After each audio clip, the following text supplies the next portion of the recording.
Mana shu yashikning ichida Spark bor desam ishonasizlarmi? Bu yashikning ichida Spark yo'q, lekin Spark qiymatiga teng bo'lgan ustalari Ferrari'si bor. Videoni oxirigacha ko'rsangiz, hozir obzor qilib ko'rsatamiz. Ish sifatini premium darajada saqlab qolgan holda, ish tezligini 3-4 baravariga tezroq bo'lishiga, shu bilan birga ustalarning dohodi ko'payishiga sababchi bo'layotgan apparatlar haqida videolar qilib chiqyapmiz.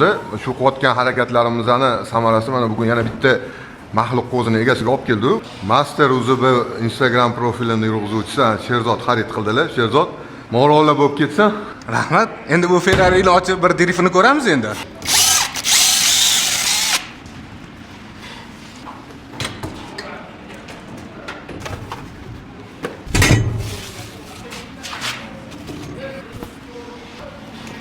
alohida prizi ham bor ekan.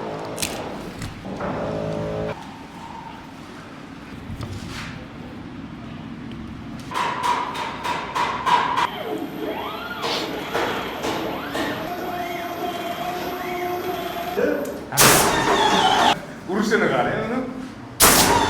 Degan yana podpischilarga murojaatimiz bor edi. Olishga ikkilanib turgan, ishlatib ko'rishim kerak deganlar yoki mablag' taraflamasgina o'ylanib turganlarga bizani kuzatishda davom etib tursanglar, oy oxirlariga xudo xolasa zo'r bitta yangiligimiz bor, video qilib chiqaramiz. Ferrari